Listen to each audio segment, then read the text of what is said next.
كل الناس اللي بتحب السقسقه وبتحب البسكوته تنزل في الشاي ما تطلعش. البسكوت بقى بتاع النهارده ده هو ده اللي نفسك فيه، اللي هي خفيفه وهشه ومفرغه وتنزل في الشاي تلاقيها شربت كده وتبوش في بقك ما شاء الله. وفي نفس الوقت لما تيجي تكسريها تلاقيها بصوا فيها خرفشه بسيطه كده وانتي بتكسريها. شايفين بسم الله ما شاء الله البسكوته شكلها عامل ازاي ولونها موحد وجميل. هنتكلم عن التسويه وهنتكلم عن كل عوامل نجاح البسكوت معاكي. يعني انا مش عارفه بصراحه ليه نروح نشتري بسكوت واحنا ممكن نعمله بكل سهوله، وخصوصا لو هتعملي كيلو دقيق ومش هتكتري فمش هياخد منك وقت نهائي وهتعملي كميه كبيره جدا في البيت بكل سهوله. ان شاء الله هنقول تفاصيل كتير عن بسكوت العيد بالنشادر، ما تفوتيش ولا لحظه في الفيديو علشان كل لحظه فيها معلومه مهمه جدا ليكي.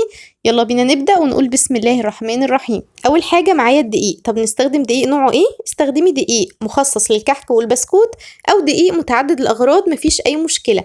أهم حاجة الدقيق يكون مكيس ونوعه حلو وانتي مجرباه قبل كده. أنا مستخدمة مقدار 1.5 كيلو من الدقيق. تمام، دخلت الدقيق بتاعي وجهزته. بعد كده حطيت عليه نص معلقة صغيرة من الملح، وهحط معلقة ونص صغيرة من البيكنج باودر. يعني لكل نص كيلو من الدقيق نص معلقة صغيرة من البيكنج باودر. بس كده دي المواد الجافة بتاعتي. 1.5 كيلو من الدقيق، نص معلقة صغيرة من الملح، معلقة ونص صغيرة من البيكنج باودر. نقلبهم مع بعض كويس ونسيبهم على جنب. هنا معايا الزبدة 1.25 كيلو من الزبدة. طب لو انا عايزة اعمل البسكوت بالسمنة مفيش اي مشكلة، تقدري تعمليه بالسمنة بنفس المقادير ونفس الخطوات هيطلع معاكي حلو جدا.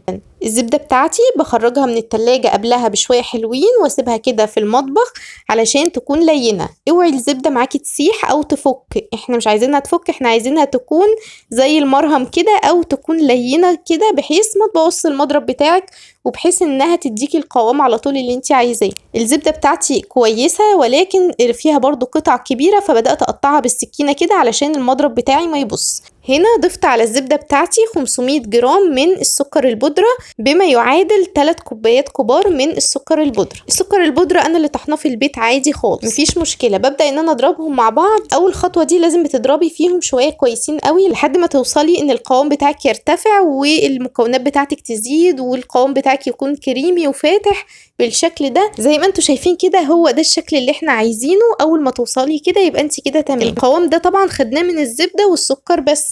هنا بقى نبدأ نضيف البيض بتاعنا. قبل ما اضيف البيض لازم احط عليه فانيليا وخل. الفانيليا والخل هنا تحفة ما شاء الله. تقدري طبعا تحطي فانيليا سايلة او فانيليا بودرة، بس انا بفضل جدا الفانيليا السايلة لانها بتدي كمان ريحة حلوة قوي. لازم ان انا اطقش البيض بتاعي في طبق بحيث لو في اي بيضة فيها مشكلة او مش كويسة فببدأ ان انا استثنيها او ان انا اتصرف. يعني طبعا الزبدة غالية عشان ما نخسرش المكونات اللي احنا شغالين بيها لو بيضة فيها مشكلة. ركزوا بقى يا حبيباتي في الخطوة دي. ما ينفعش انزل بالبيض بتاعي مرة واحدة، لازم انزل بيه بيضة بيضة. يعني كل ما انزل بواحدة ابدأ ان انا اتوهها بالمضرب وبعد كده انزل باللي بعدها، وبكون بضرب ضرب مستمر يعني ما بوقفش وبتوه البيضة. اول ما الاقيها خلاص ملهاش اثر انزل بالبيضة اللي بعدها. الخطوة دي مهمة جدا علشان السمنة ما تخرصش معايا وعلشان ما اخفش القوام بتاعي اللي انا تعبت فيه فالقوام يخف معايا مرة واحدة. عشان توصلي لنتيجة صح امشي بنفس الخطوات كده.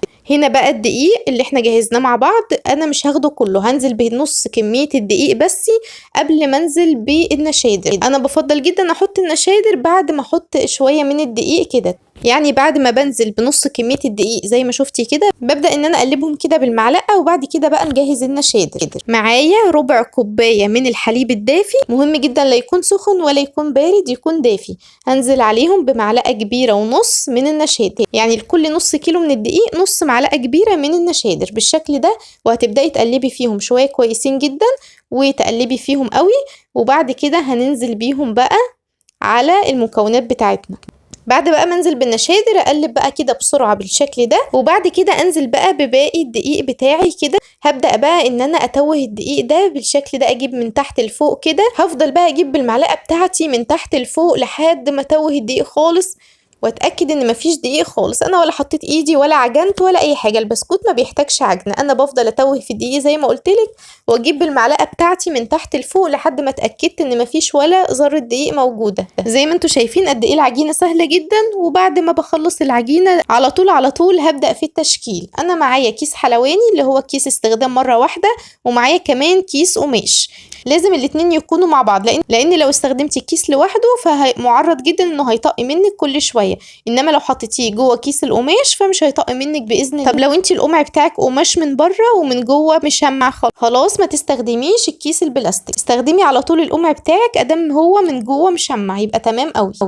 وهنا بقى ده شكل البلبله اللي انا بستخدمها، بصراحه احلى شكل تستخدميه للبسكوت، تحفه جدا.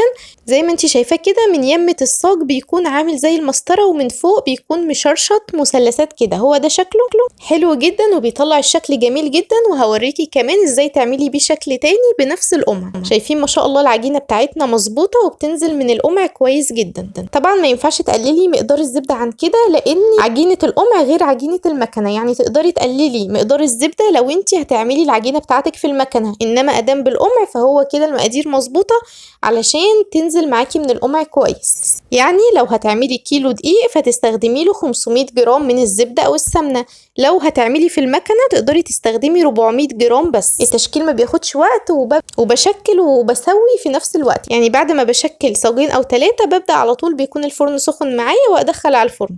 تعالوا بقى نتكلم عن التسويه. شوفوا بقى الشكل ده لذيذ ازاي وجميل، وكمان خلى البسكوته معايا سميكه عن الشكل التاني، فحلوه قوي لما بتسقيها كده بتحسيها سميكه كده وتحفه جدا بنفس الشكل. بس ايه، بجيب ايدي شمال ويمين علشان اطلعه زجزاج بنفس البلبله.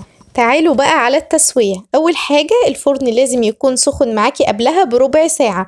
هنحتاج درجة حرارة 180، يعني درجة حرارة متوسطة، طبعا على الرف الأوسط اللي هي على الشبكة، يعني مش تحت لا على الشبكة. وطبعا أنا بتكلم عن التسوية في فرن البوتاجاز اللي في بيوتنا كلنا، يبقى درجة حرارة 180 أو درجة حرارة متوسطة على الشبكة اللي في النص. بعد كده بتتابعي التسوية كويس جدا عشان تاخدي لون ذهبي موحد.